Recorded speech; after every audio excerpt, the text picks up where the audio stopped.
Here. Here. Here. Here. Here. Garcia. Present. Sorry. Co-chair Garcia. Co-chair Clark. Here. I'm here for fun. And Co-Chair Garcia and I have talked, and we're going to rotate chairing meetings going forward, but I'm going to chair today's meeting. I'll do the short stick.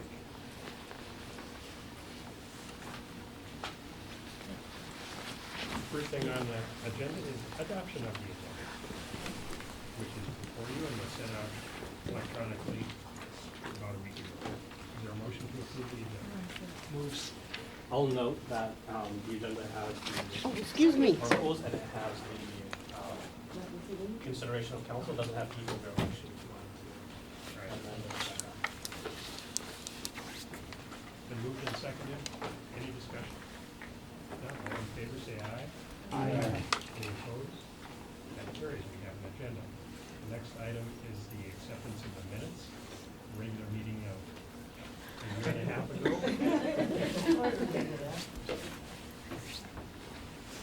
Moved. Second. Any discussion? All in favor say aye. Aye. Any opposed say no. Minutes are approved.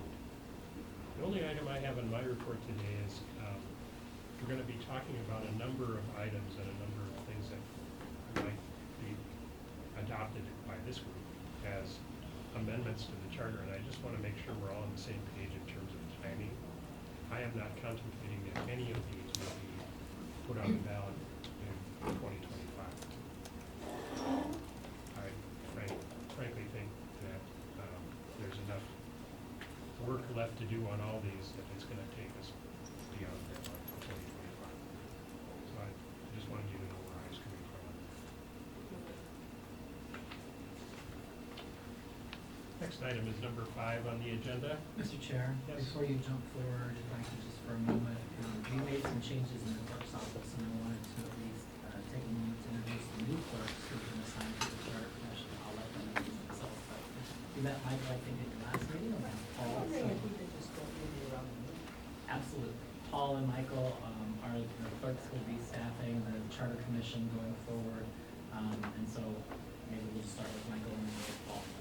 Michael Garima, he was in the clerk's office since 2022, been supporting the charter commission since 2023, well, on and off since 2022, with redistricting. Paul Thrilled to be Hansbeck. here. Thrilled to be here, obviously. Paul Hansbeck. I started in October, so I'm fairly new to the clerk's office, and here now, excited to work with the charter committee. Oh, excuse me, I had to my bearings. Hi, my name is Olivia, planning charter member. Chris Smith, also. Ben Cooper, also. Peter Ginder, Commissioner, Chair. Jill Garcia, Commissioner and Vice Chair. Barry Clegg, Commissioner. And Rubenstein, Commissioner and Vice Chair of the Commission. I'm Josh Nye, Commissioner. Aaron Deval, Commissioner. Matt Perry, Commissioner. Casey Caro, City Clerk. Andrea Knapp, Assistant City Attorney.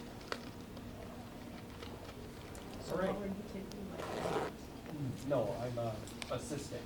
We have 2 clerks assigned to every committee and group, and so Michael's the first clerk and Paul will be the second clerk.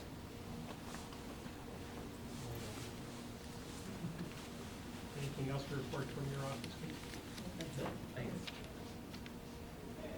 Now we're on agenda item number 5.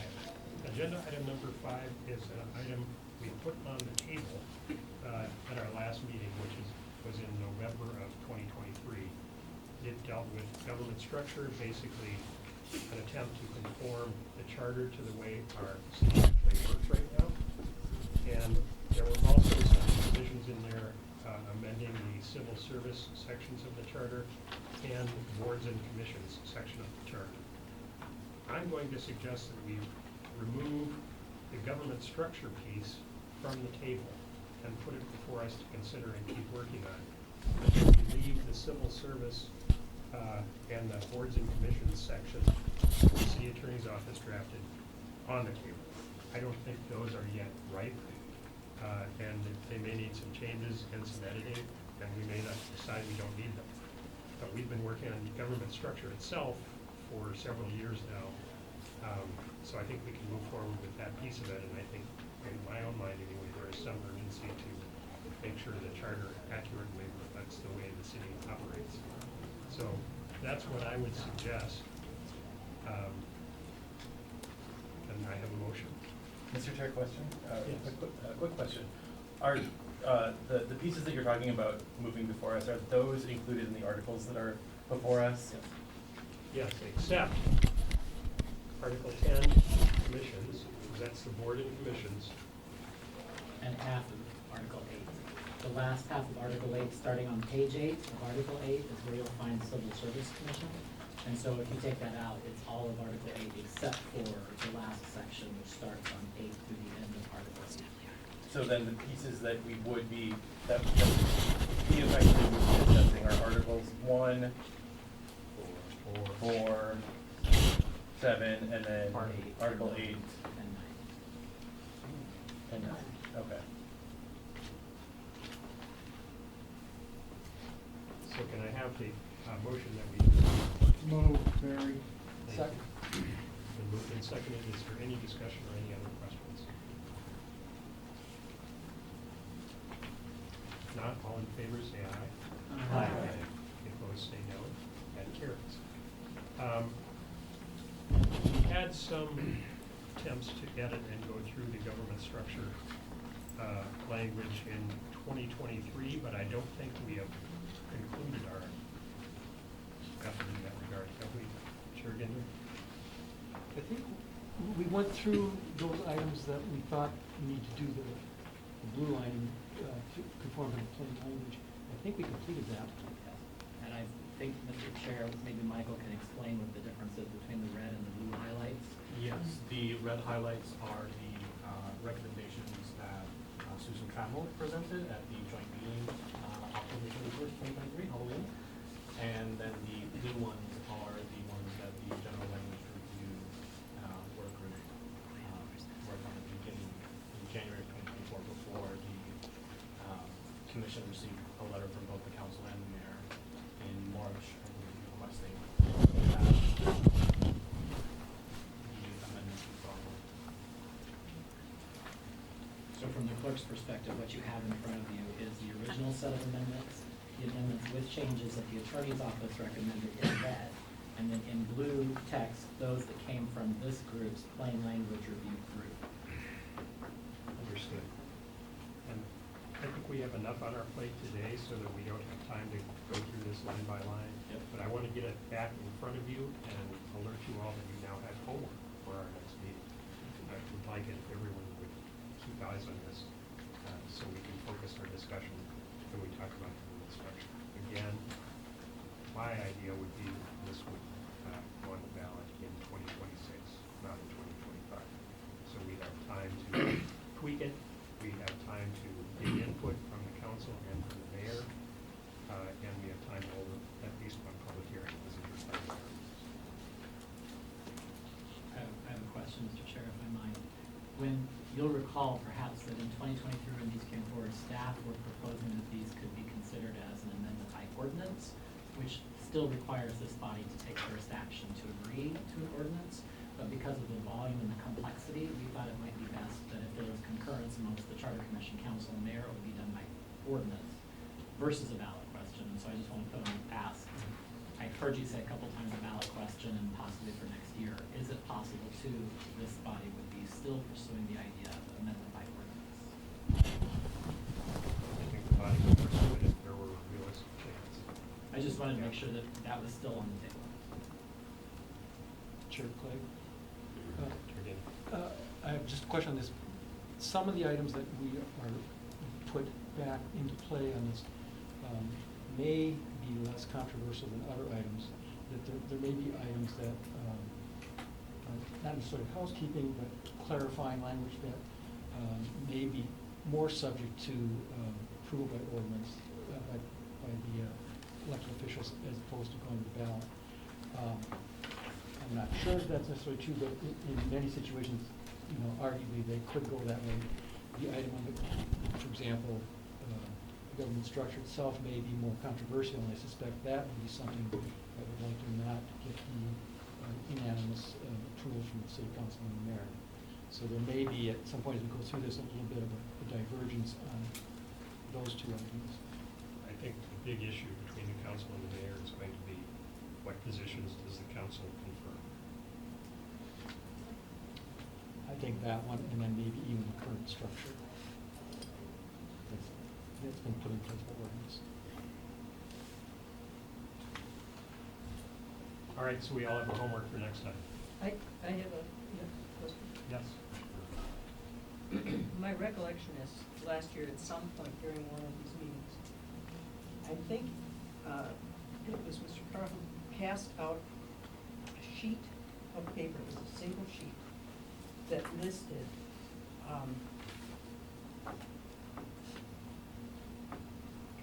current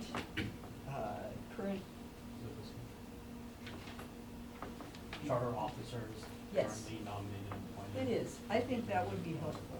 I think, okay, I can share this as my homework. It's not in any of the articles. No. May Any I other- ask a question? Of course. Why would that be helpful? Well, as to what Commissioner Ginder mentioned, the issue of who appoints whom Okay. is in these documents in a way that's a little hard to see what's going on, whereas that is a single sheet that lays out who appoints now, who these articles suggest, and then it has a blank state of what the Charter Commission So is. it's basically an easier read, they understanding of plain language. for And it's council right in folks. front of you, Okay. yes. All right, I got you. All right, we'll move on to item 6. There are no other questions or comments? I have a comment. I'm not part of this committee, subcommittee, so You're still allowed to. I don't have a strong opinion one way or the other. But my only issue is if we wait until 2026 with an election coming up in November, I don't want a repeat of us receiving a letter from the mayor's office or the city council's office saying, we just had an election, we have new people, can you put a hold on what you have been doing for the past 2 years? So that's my only concern, and, I understand and appreciate, whoever incoming new council members, new mayor, maybe not, has an opportunity to look at this proposed amendments, but I also worry that the commission's work is gonna be delayed again.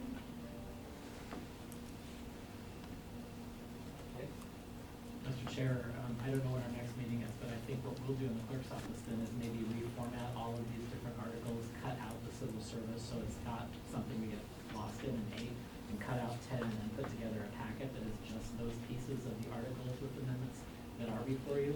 We can easily recall that one sheeter on department heads and the appointing authorities piece. Is there anything else you think that we could do to package up something to make it easier for you all?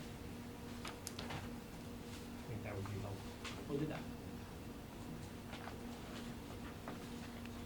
Next item is item 6, matters relating to the city council. I'm going to look to Chair Ginder to talk about this because he mentioned it as part of his proposed work plan for this year. I'd like to hear more detail from Thank you. What I'm looking at is just further study on this issue. The city did its study, whatever it was, a year ago, on the salary comparisons for the mayor and the city council. What I'm looking for is some additional information, and I don't know if the clerk's office already has this, or if they're a body that can gather this easily, but some things such, questions such as, who sets the salary in these other cities? I know in cities that we're familiar with, it's the city council. St. Paul and Minneapolis, they set the salary. So in other cities that we use as comparator cities, who sets the salary? I'm also interested in the breakdown of the number of council members in each of those cities as it goes to the population.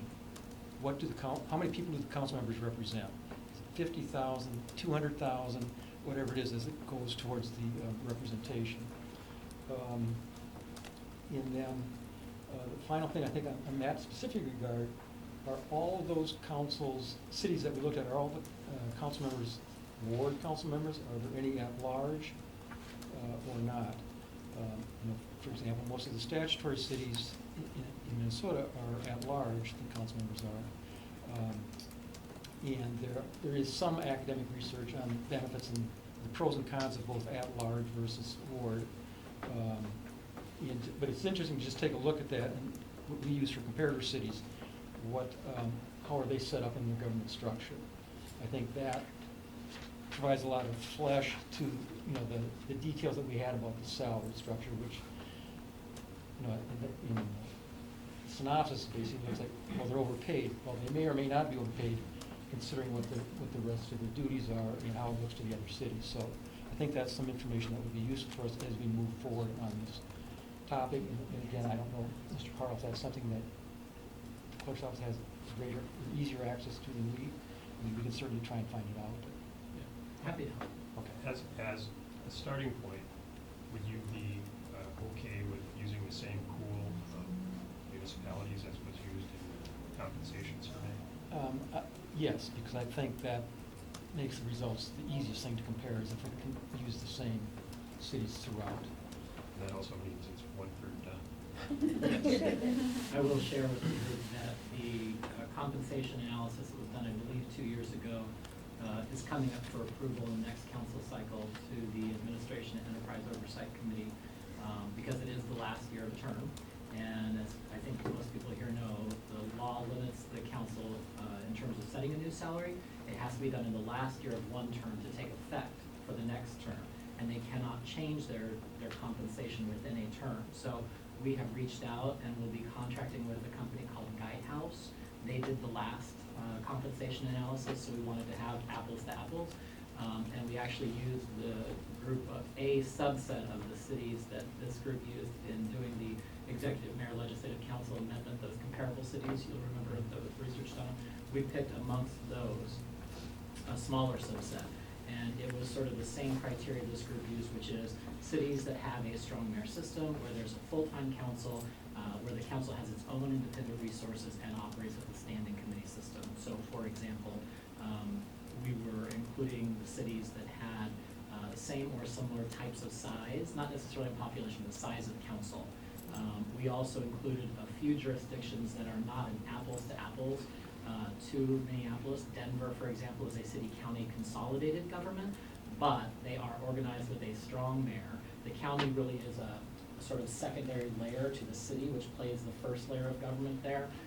It's a strong mayor system. They happen to have a full-time city council. They happen to have 13 full-time members, which is just like us. They operate with a strong standing committee system where everything goes through a committee, and council has its own resources, including a budget and staff. And so for that reason, we included Denver, even though it's a city county. Okay, so, just go. Go ahead. Clerk Carl, did you say Guidehouse? Guidehouse. Yeah, like lighthouse, only guidehouse. So, Mr. Carl, would it be possible for your office to use the same pool of municipalities as was used in the compensation study? And for each of those municipalities, also look at the size of the council, the population of the municipality, and the structure of the council? Question, Is there a reason, so you're saying instead of using the one that he just talked about, use a different? No, I'm saying use the one you just talked about. Okay. I have just one question. Any question? Commissioner So I understand that the idea of discussing at-large versus ward is because that is stated in the charter, correct? I mean, the charter states that there shall be one city council person for each ward. Yes. Is there something in the charter that says that, anything about, that the charter it says about the salaries of the city No. council? That's done by special law. So why would we take that up since it's not a matter of the charter? For me anyway, I don't know what other municipalities do. It is possible that some municipalities may have structure in the charter, but others do not. I know Duluth has a charter, a mechanism for having an independent body determine at least the starting point for compensation, and that's in their charter. But I agree with you that if we find out that nobody else has this in their charter and it's a matter of ordinance for everyone, then for me, that's a done deal. But we need to find that out. St. Paul, for example, does it by ordinance. The city council sets out by ordinance. We do it because of the long history of Minneapolis not being able to do stuff itself, but going to the legislature, do it by special law. And so that's where the authority for the council is to set, this comes from the special law. Obviously, it could have been done by the charter, but instead they just went, or by ordinance, but they went and did it by special law. So if we do want to change it, the only way you're going to change it is by a charter change or go back to the legislature. By a charter change, you mean by saying that the charter should? The charter could say anything. It could say the charter commission could set the salary. You could say the city council should set the salary. You could say the city clerk shall set the salary. I mean, we So would you- just have to make the decision on who sets the salary if we wanted to do something differently. Or we could leave it alone and say, state law already says the city council sets the salary for the mayor and for themselves. Right, And I so- think some municipalities have independent bodies. Salary setting commissions, Yeah. they do. And there are some cities that do have in their charter the pay, and so changing the pay of an elected official becomes a level possible.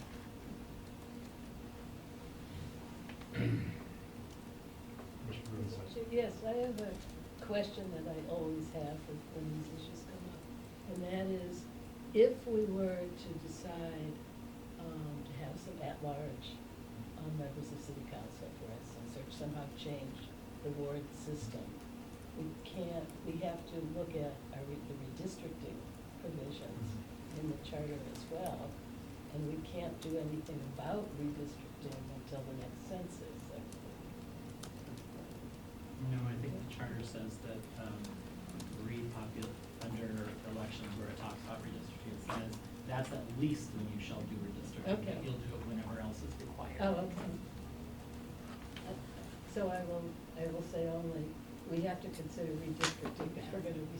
Yes, I considering- think, Commissioner, if this body puts forward a change and it requires the city to go through redistricting, this group as the redistricting commission will be activated to take up that function outside of the normal federal census. We can also make any amendment effective as of Future 2022. date, yeah, right.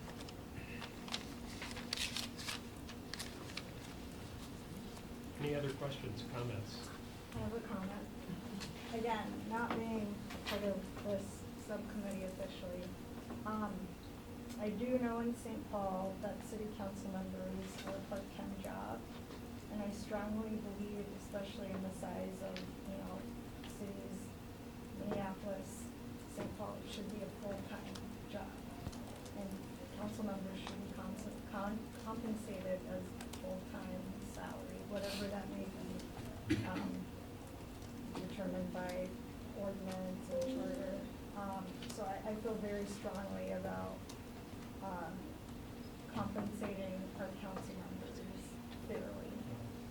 Because it's a huge job. And over the past 2 weeks or so, I had the pleasure of meeting, I think the mayor of Brooklyn Center. I always confuse Brooklyn Center, Brooklyn Park. I shouldn't, I know. But they told me that they are compensated around $10,000 for their time, that they're managed by, I think, a city manager, and that they are an employee of the city of Minneapolis. So for me to hear that blew my mind. So again, that's a different municipality, different size, different population, but it just kinda, I was taken aback by what they told me. It's pretty common in the suburbs. Yeah, Many of them are paid by meeting, yeah. a stipend. So to actually hear that and to hear the workflow, especially in the past few years, that they had to do with just police conduct issues, it really shocked me. Well, I guess to that point, you know, how, as we're talking about full-time versus part-time, how are we defining part-time? And how are we defining full-time? I know, so having worked at the legislature for a number of years, which technically is a part-time legislature in that our legislators are there part-time, they are still responding to constituents and going to meetings, even if it's, you know, October. They're still doing the work of their election certificate on a full-time basis, but they are getting paid, you know, as they are a part-time elected official. And so, you know, just because we might say that they are a part-time body doesn't mean they aren't doing the work of their election certificate 365 days a year. And so I would be curious how some of these larger municipalities with part-time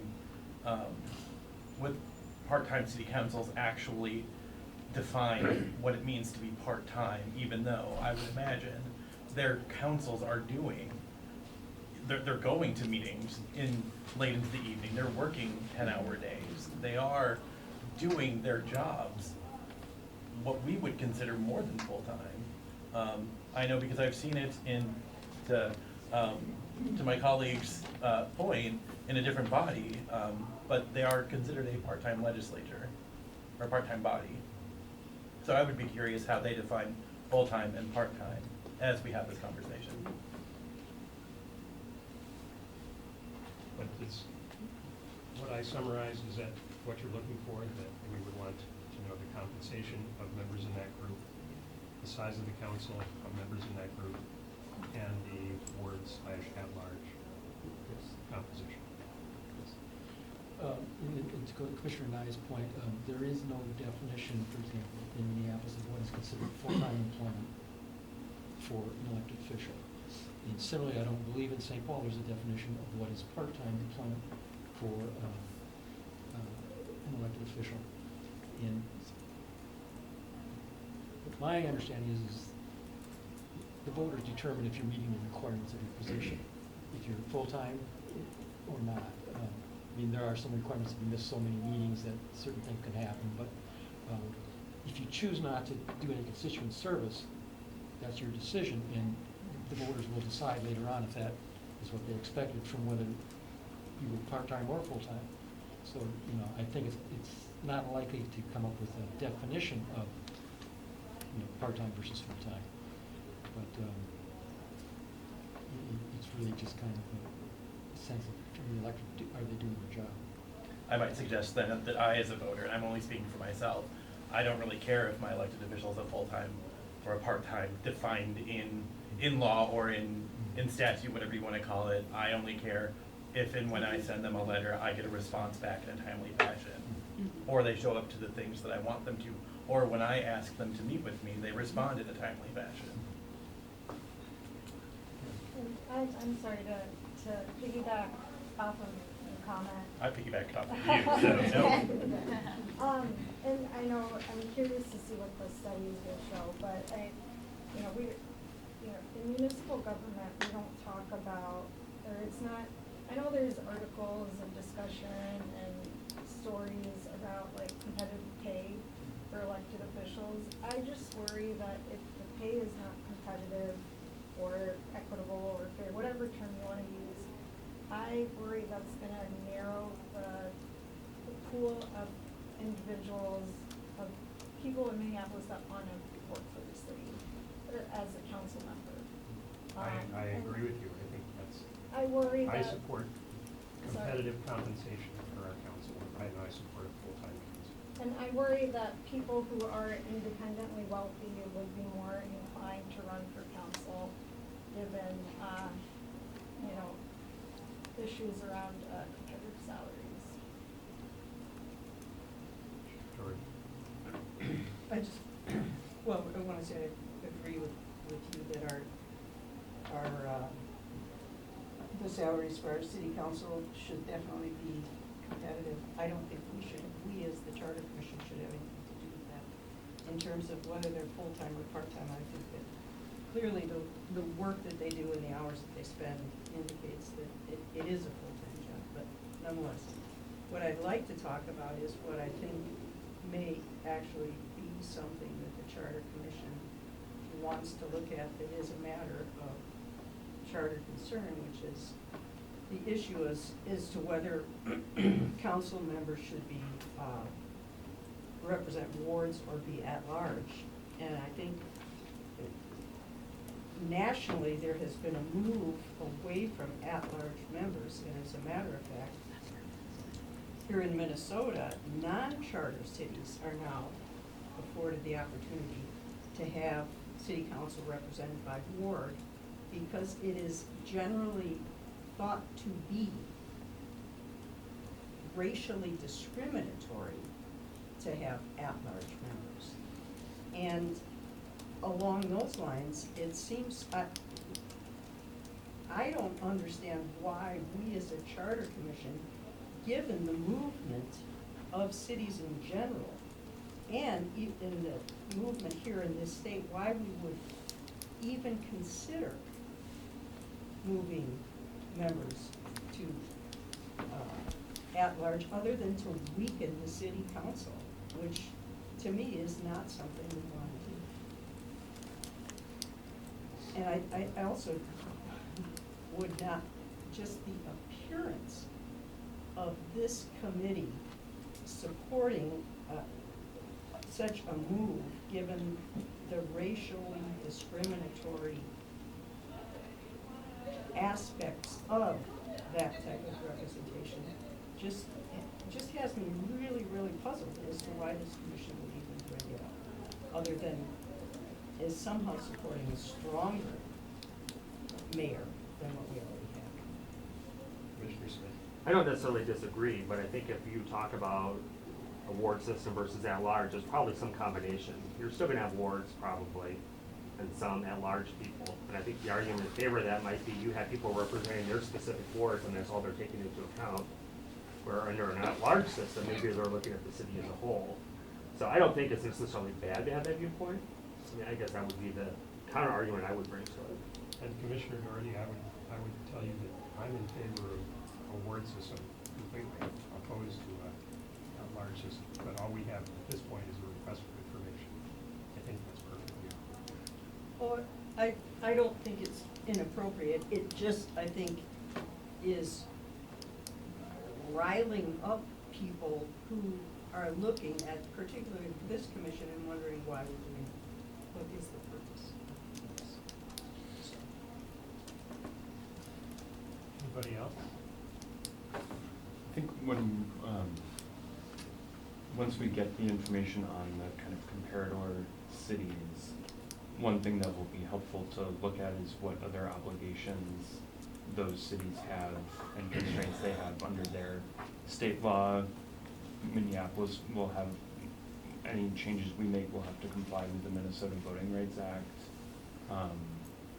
Anything, any constraints that we place on the city council in terms of their time or their compensation will have to take into account the legislative focus of the body, but also the oversight and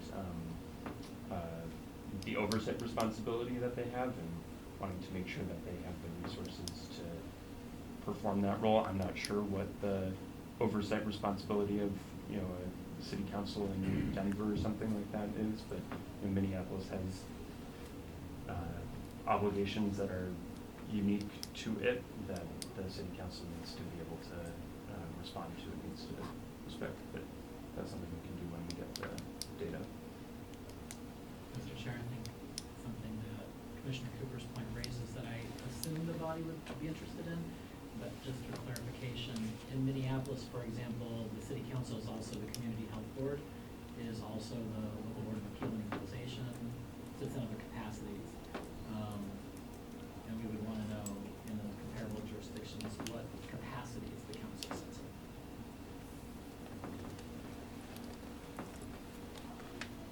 If we're done with that, let's move on and talk about next meeting and calendar. I think we have a lot on our plate, so I would suggest we meet again next month. And is the second Wednesday work for people, which is what we are now? Would be March 12th. Does not work for me. Then I'll work with Michael and we'll send out a poll. See how many try this. But I think we're gonna have to keep working through the summer, certainly on the government structure amendment and potentially on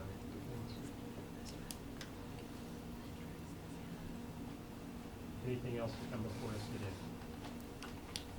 Hearing not, this meeting is adjourned. Thank you. Forget about it.